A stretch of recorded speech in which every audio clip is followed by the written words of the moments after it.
All right, there's something a little bit crazy going on. You might have heard about this, or maybe you saw it, but you don't know the details. And that is this: California just passed a law that could ban up to 70% of all replacement tires on the market.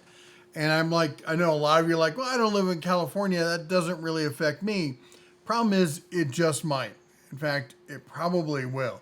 So let's talk about what's actually going on, who it's going to affect, how it's going to affect, and why it can affect outside of California, and all the other crazy stuff that's going on with this. So let's jump into it. All right. Okay. So what happened and how it's going to work? So California's Energy Commission, the CEC, passed this law called the Replacement Tire Efficiency Program. All right.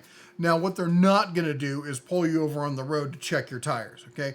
What they are going to do is they're going to enforce low rolling resistance. Basically, they have to roll further than average tires.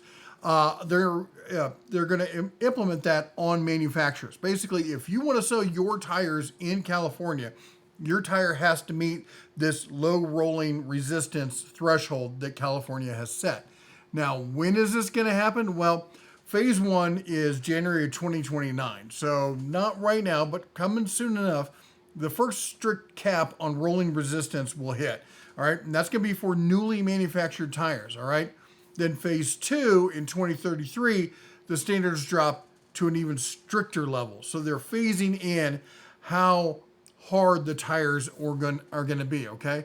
Now, the enforcement of this, now state is building an official approved database.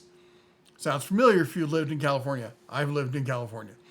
If a tire isn't tested and approved and listed on their registry, then tire shops and online retailers are legally banned from selling it in the state. Yeah, I'm not talking about just brick and mortar. Like, if you buy online, they won't be able to ship it to California without getting fined by California. So now, as far as driving over to Nevada and buying it there, we'll see about that, okay? Now, the state's argument, to be fair, is that when manufacturers sell a car, they come with high efficiency tires to meet CAFE standards. The federal government puts out these CAFE standards.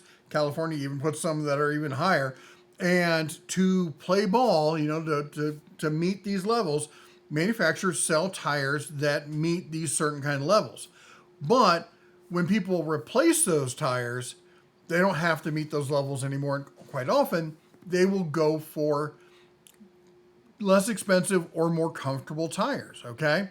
Now, real world counterpoint on that is that working guys don't buy flimsy factory tires as replacements. They buy aftermarket tires with deeper treads, thicker sidewalls, the whole nine yards. I know when I buy tires for my one-ton pickup truck, I don't go out and buy the cheapest, softest thing out there. I'm towing, carrying, pulling a heavy trailer. I want to make sure it can stand it. I mean, hell, it's got the Cummins diesel in it. If you know anything about the Rams, those front tires have to carry a lot of load when it comes to that diesel. So I'm not buying the cheapest tires out there. I'm buying something that's probably better than factory. But, that's the argument there. Let's keep going with this, all right?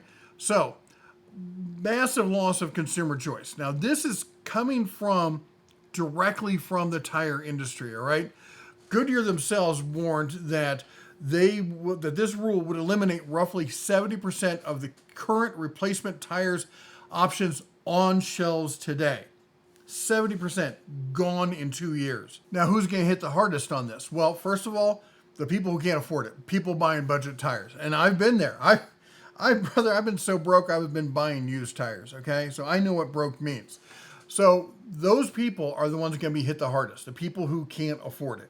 Now, up from that are people with buying, my buddies buying aggressive, truck treads for going off-roading, the guys who are really into the car scene who are buying, and they've been going after car mods for some time and really trying to, which is funny because SoCal is, the car capital of the world, if you would, and they're doing everything they can to prevent them from buying, performance tires, stickier tires, just the kind of tires that they want to drive on, all right? But let's talk about the real cost and safety issues, all right? The Industry Association, the TIA, in SEMA, which I go to SEMA. You guys follow the channel. I go to SEMA every year. They warned that the state's claims will not only raise costs by a few bucks per tire, but will be wiping out all budget-friendly options, meaning working families could be paying up to $300 more per set. Not per tire, but per set. But when you're on a budget and a family, I mean, that's a lot of money. All right. Now, the safety trade-off, making tires roll with less friction means that they're using harder rubber compounds with shallower treads, which means compromises, wet weather, gripping, stomping, all that. I mean, basically, if the tire's hard and rolls really well, it's not giving you grip. And I've driven on California roads, and I've seen the rainstorms that hit in California.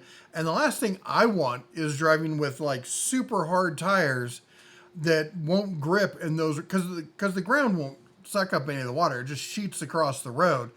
Anyway, so I see that as a legitimate concern. Like basically, we're looking at safety issues here.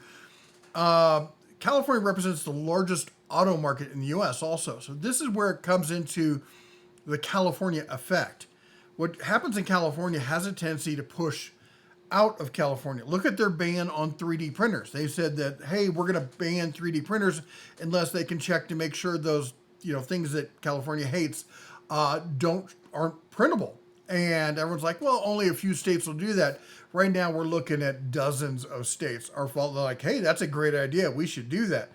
Because here's the sneaky part. What this does is it allows California to make mandates about, emissions, pollution, and gas usage. Like they keep raising the price on gas by adding taxes on it, but they can force the industry to put on basically these hard tires that will create better gas efficiency, thus going, look, we fixed the problem that we created. Oh my gosh, there's a reason I don't live in California anymore. And you could try to say that I hate California. I met my wife in California. All three of my kids were born in California. But, I lived there for 20 years. And I also saw what they did to businesses. I ran a business in California. There's a reason I don't live in California and that I live in Montana now. There is, without a doubt, going to be fallout from this as other states adopt.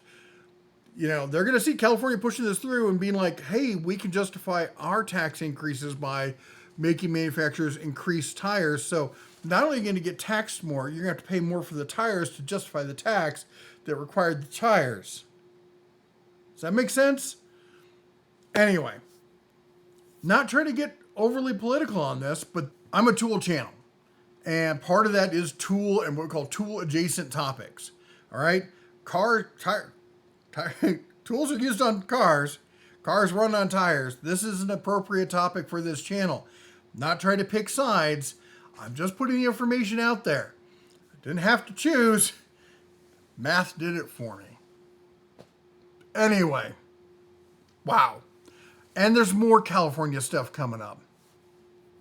Hope you don't like storing batteries at home. Oh, and bonus round. If you own a diesel truck, you can't drive to the ports anymore to pick up cargo. You have to upgrade to an all-electric truck to pick up your cargo at port. So all you independent you're going out of business. Anyway, you all take care. God bless. And as always, shine on.